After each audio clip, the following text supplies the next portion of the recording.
my friends. Welcome. Thank you for joining us. It is 7/11, the 11th day of July 2013 on this Thursday edition. And I've said this hundreds of times. You've all heard it before. One reason my show is listenable is that I have quite a bit of data, a lot of research. I know a lot of factoids. I also can be entertaining when I blow up and melt down on air. But at the same time, we have a lot of amazing guests. And there is no radio consultant out there saying, hey, you ought to do this, you ought to do that. And in a way, that's good, but in a way, it's bad. Because I know that overall, even 10 years ago, sometimes I probably generally did a better radio show than I do now. Now, obviously, at points, the broadcast is more informed by an order of several magnitude. There are high points much higher than the type of info and understanding, but also just good radio than I had 10 years ago. Overall, we reach dizzying heights of awakening and flat-out entertainment. So there are bigger diamonds, but overall, I would say less diamonds in the aggregate. Because I've been doing this so long, I want to not degenerate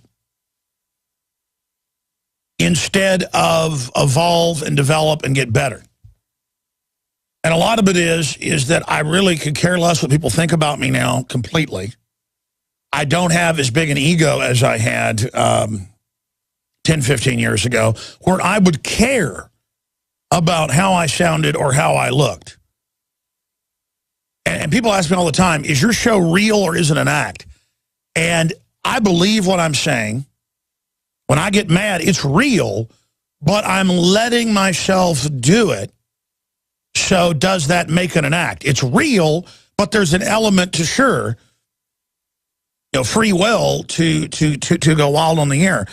Now, quite frankly, sometimes, folks, I go so wild that I'm really asking myself, am I lying to myself just now? Wishing that I could say that I was in control. Maybe I'm not. Maybe I'm not. You've heard me hundreds of times start the broadcast in the last 5 years and say, I really want to take a lot of calls today. I mean, even big shows are amazed when their phone lines load. Ladies and gentlemen, I can turn on a computerized phone system and take 100 calls that will come in just a minute.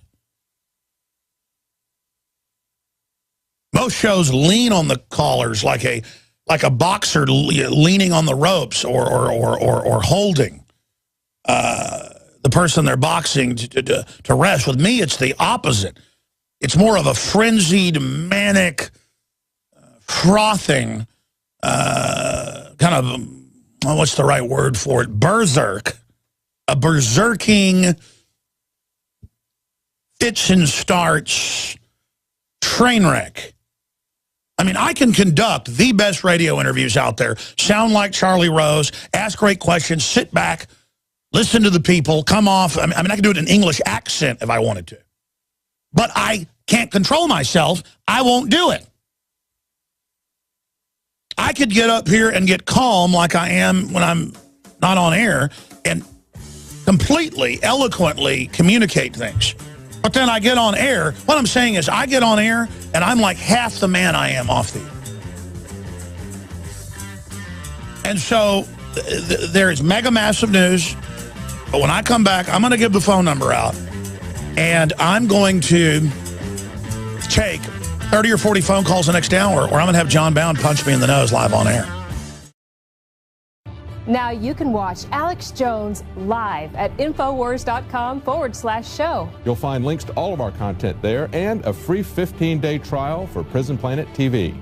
You can also browse the network, the Infowars Nightly News, and over 60 movies and documentaries all together in one place. You can watch the Alex Jones radio show live as it happened. So check it out, Infowars.com/show.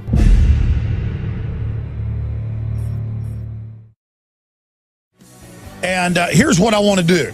And I've said this many times and really never done it in the last few years, but I do want to open the phones up right out of the start of the show very early on for your questions, your comments. If you agree, you disagree, first-time callers. I was listening to a little bit of the rebroadcast last night when I got in bed at about 11 o'clock at night and happened to hear a caller call in who I was a little bit rude to just because I get so irritated by all the news and what's happening. And then, you know, the callers will ask me if they can talk about something, and that's kind of my pet peeve. You're on the air. I mean, you can come on and bring up whatever subject you want. But still, I was being a little bit rude with the gentleman, and that's just my observation, so I apologize. It's not a personal thing. This stuff really gets to me, and I get asked that a lot. How do you handle it? How does Alex Jones handle the pressure of reading this info and studying this info and then trying to talk about it? And the answer is I really don't handle it. I mean, I guess it's almost a form of therapy once I've gone over all this news, morning, noon, and night, and then come on air, but it's really almost like torture because each story I could spend an hour on just fleshing out. Here's an example from yesterday, then I'll get to all the latest news we're going to be covering and then give the number out and go to your calls, and then second hour start getting into the news in depth. Because I want to shake the show up myself. The broadcast is exploding. It's getting all this attention, and you know, I tune in and listen to it sometimes, and it's really informative and great and sounds like really professional radio. Other times it sounds like somebody released a gorilla on PCP from the New York Zoo or something. But, I mean, look at this article. This is why I freak out. Patient wakes up as doctors get ready to remove organs. And then I am an expert on this from researching it for 4 years. Since I learned they were stealing organs, because my dad rewired jaws in hospitals and things and said it was well known they were killing people. And then it turned out Dallas hospitals were killing even healthy people for their organs. And Chicago and Austin, I mean, and Houston and New York. I mean, it's everywhere. And it's only the naivete of the general public that allows this type of stuff to go on. So there's an example. If I start reading this on air and then start demonically laughing on purpose to try to illustrate to people how over the top this is, because when you read the article, it's like, well, the nurses told him she was alive and had good brain waves and pulse and was responding to nerve stimulus, and that she had just, you know, the woman had a prescription pill overdose, and that they should pump her stomach and give her charcoal, and that she would be fine. And the doctor said, no, we're taking her in to take her organs. And by the grace of God, as they began to prepare to do the opening incision, cutting through her ribs, busting her all open, to take their time sucking her dry. They even take the blood, the marrow, you know, they sanguinate the whole deal. They can get $500,000 if the organs are all in order. $500,000. And the doctors reportedly, in some cases, get as much as 1/3 of the cash. So you had a costly divorce. You got a lot of alimony you're paying, child support. You got a $5 million house as a surgeon. What do they call those that get the organs out? And it just goes on and on. No, but this is a living person. What's an organ surgeon? A thoracic surgeon? Let's look it up. The point is that, you know, you got a $5 million house. I mean, you don't want to just make $10,000 on a surgery. I mean, you want to make $100,000, $200,000, you know, whatever. And my dad was a dentist and oral surgeon, and he just said it's well known in the medical community. The doctors say to their families, don't sign the organ donor card.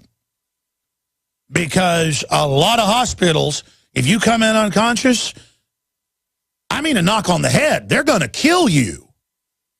And you see, they are the establishment wearing the white uniform, like a cop wearing a blue or black uniform, and so everyone bows down while you're the expert. See, medical tyranny is what Hitler went with first, because he could get away with it because the people would bow down to it and follow orders from it. And so, just so you know my frustration, I've seen cases, I mean, there's a low probability these people were just idiots and didn't listen to the nurse and just decided to not, you know, get the pills out of her stomach or whatever, and just decided to not administer the charcoal, and just, okay, maybe, you know, 1 in 1,000, in my opinion, in my researched, educated view on this. But we know all over the country they kill people, and it's come out. And again, when I was 15 years old going to get my, take driver's ed and everything, and I was taking driver's ed at school, I was going to take the final test a few months before I was 16.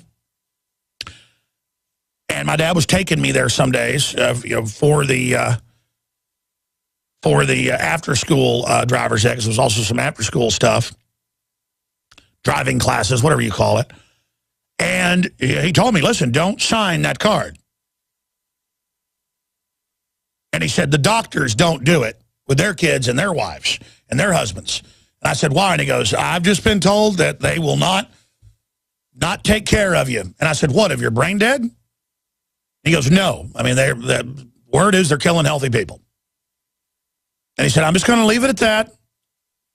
Don't sign it. So I did what he said. And then later, years later, it came out on 60 Minutes and stuff. The point is, you read this article, and separate from them taking the organs from people that could easily be saved and who aren't brain dead, aren't even brain damaged, just like it was a conspiracy theory in the news 5 years ago that Israel was grabbing detainees and then putting them under and taking their organs. Turned out that was true. You know, first it was what, Dutch newspapers and others that reported it when Israeli doctors blew the whistle. And it was like, oh, anti-Semitic conspiracy theory. But then it turned out it was true. They were taking the organs. But see, the media then tried to make it about, oh, you're saying, you know, Jews are inherently evil stealing organs, when that wasn't even the issue. Corrupt governments and corrupt institutions all over the world traffic in organs, children, drugs, weapons, chemicals, you name it. And the public being chumps is what allows all this to happen. And then you read the article, and it's just like that New York Times article about Bayer shipped its riskier products overseas. Risky? They knew it had HIV and hepatitis in the factor VIII and shipped it into countries where they had already given political contributions like Canada and France and Australia, and so they could get away with it. And it came out, they knew it was a death sentence, they did it. That's not risky. If I go over and kill my neighbor, it's not, oh, Alex did a risky thing. No, that's a side diversion. And it's like this ABC News article. This is one article, out of no exaggeration, probably 200 on my desk. All just as important. It's all about, oh, it was just an accident, but thank goodness she opened her eyes. And then it was so human that it was like, oh, she opened her eyes, this is too obvious. And then they had to not cut her organs out. And then it describes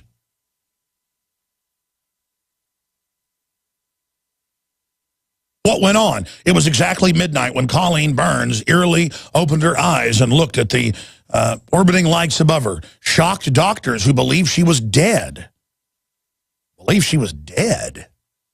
It goes on to say that the nurses told him, heart rate, everything. She's right there. Pump, you know, get.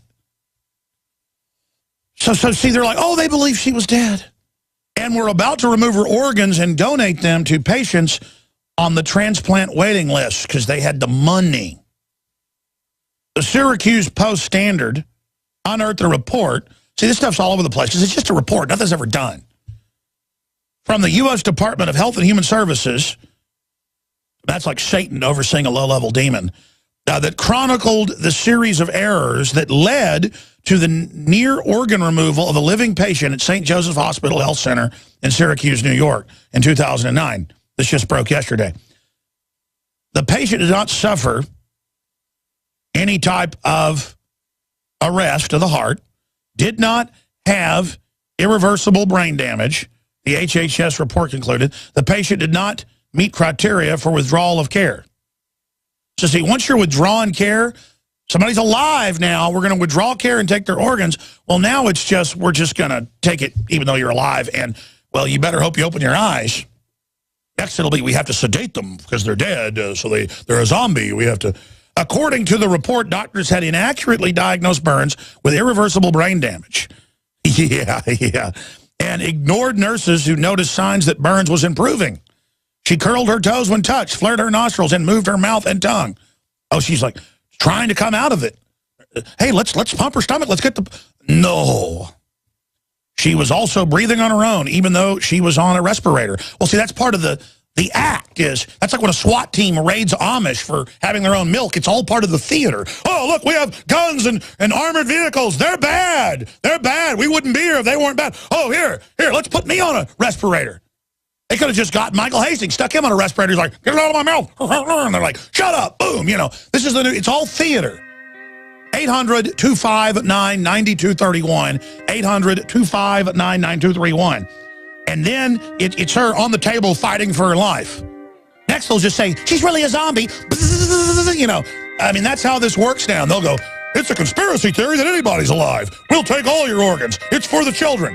And if you don't like it, you're a racist. What's that have to do with medical tyranny? That's what every racist says.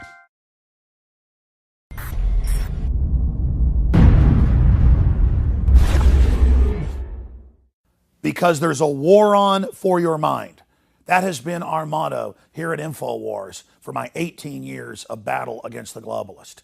And now we see the open announcements of global, private, corporate tyranny over our governments. That's what the New World Order is an unaccountable private combine of organized crime engaged in corporate takeovers of nation states and the conscious attempt to abolish basic rights and fundamental liberties.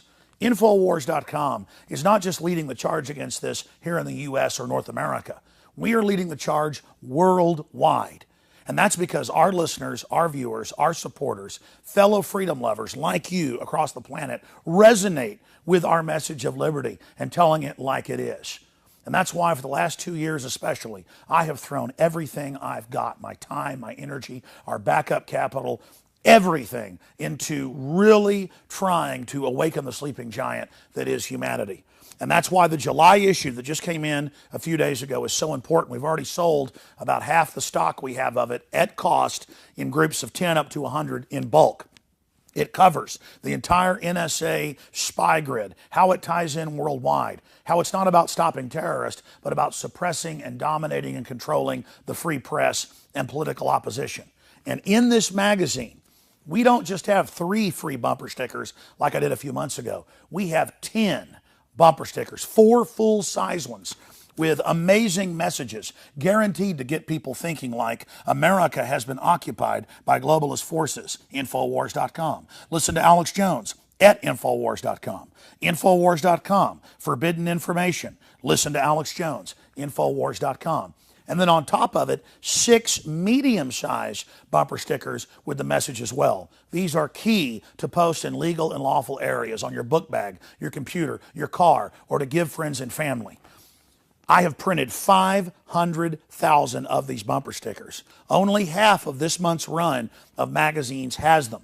So when you purchase them in bulk or you're a 12-month subscriber, you will get the special issue. And I can't afford to do this every month, so it's going to be quite a while until we do this again. Please take advantage of this. Buy them in bulk and give them to your friends and family and encourage them to get these bumper stickers out, because with 500,000 stickers, we can reach tens of millions of people with the message of truth. They want to collectivize us. They want to bankrupt us. They want to drive us into their arms to control us. They want to dumb us down. But the sleeping giant that is for humanity is awakening. So I want to thank you all for your support. I want to encourage everybody to go to InfoWarsStore.com and to get a 12-month subscription or to give a gift subscription. Imagine 12 of these coming to your friends or family's door to wake them up. Or to give a gift subscription to the local police department or your local congressman or woman. This is how we're going to affect change, voting with our dollars and voting with our time. Again, visit InfoWarsStore.com today to subscribe, to get the magazine in bulk, or to give a gift subscription, or to give yourself a subscription to wake up friends and family. I am all in. I am committed 110% to not mince words and to not back off and to boldly confront the globalist. And our listeners and supporters, our info warriors, who aren't behind us, they're right beside us. So I want to thank all of you that have supported us in the past, and I want to encourage all of you out there who may be on the fence, that know this information is true, but have been scared to take action.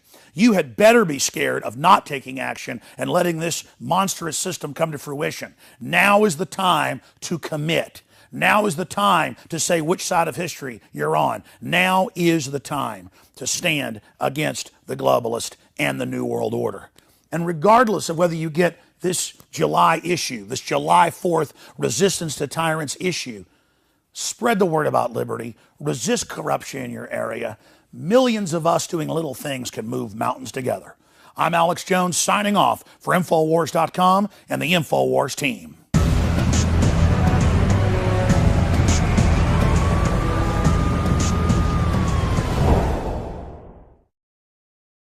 I'm going right to your phone calls. Then I'll get to the Justice Department, finally the media is paying attention, organizing the Trayvon Martin protest, trying to organize riots, I guess to be a distraction from all of the big scandals that are racing around right now. And the judge interfering, unprecedented, trying to prejudice the jury, basically. You've got the police chief saying they were pressured to basically arrest him, even though they knew from all the witnesses that he had been assaulted. And regardless of what you think of Zimmerman, this is a giant media diversion, and they're trying to create division with it. And Trayvon jumped on top of him and beat the daylights out of him. And but the point is, it's just a mindless soap opera. I'm going to get into that. I'm going to get into some incredible medical news. Worms regrow their decapitated heads along with their memories, which a lot of science shows is actually accurate. I'm going to break down what that really means. Folks, your spinal cord is a continuation of your brain. Your stomach has brain-type tissue in it. It's not just this brain up here. That's why you drink beer, you get, drunk up here. Of course, the blood also picks up the alcohol and takes it up there. But that's what autism is. These kids are poisoned by the pesticides and all the rest of it in the food. But we're going to be getting into that. We're going to get into William F. Jasper, editor of The New American, is going to be joining us. Transatlantic danger, EU-U.S. merger talks underway in D.C. Oh, yeah. That actually already happened back in 2007, but now they're going public with it. We're going to be breaking that down.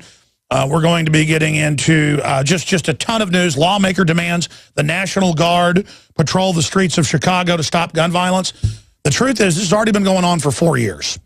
Before Blagojevich got indicted, he had already deployed them for about a week. And they're still there off and on. We've confirmed, but there's hardly ever any news coverage. So this is just all part of take the citizens' guns, then only criminals have guns, then the whole society collapses, and then the government gets to bring in martial law, which is why the establishment wants a disarmed chicken neck population that can't defend itself. It's simple psychology. They want you dependent, so that's coming up. But briefly, back to this New York case, where a newspaper did its job and noticed a report where one of the nurses complained and pointed out that they were putting this lady on a respirator who was coming out of it, and that they just simply wanted to pump her stomach and try to get the drug overdose out of her stomach, a multi-drug overdose according to the report. And again, people say, well, why stick her on a ventilator? When they start taking the organs, she's going to die for real. So you've got to have that going to take your time getting them. So I thought I would play a little clip here from Monty Python. What film is this? I forget. The Meaning of Life? Yeah. And this is basically, it's satirical, but this is how it works. They come to the house, force their way in, say, hey, you got an organ donor card. We're taking your organs now. Because, see, they need that consent up front. And I'd be forgiving organs if you die in a car wreck or something. But you have a corrupt system. And they will look the other way and in some cases outright kill you when you go into the hospital. They're already euthanizing people all over the world. Once you bring in socialist health care, the case for killing Granny, cover of Newsweek. Now you can watch The Alex Jones Show live as it happens at Infowars.com/show. You'll find links to all of our content there and a free 15-day trial for Prison Planet TV. More than 60 movies and documentaries all in one place at Infowars.com/show.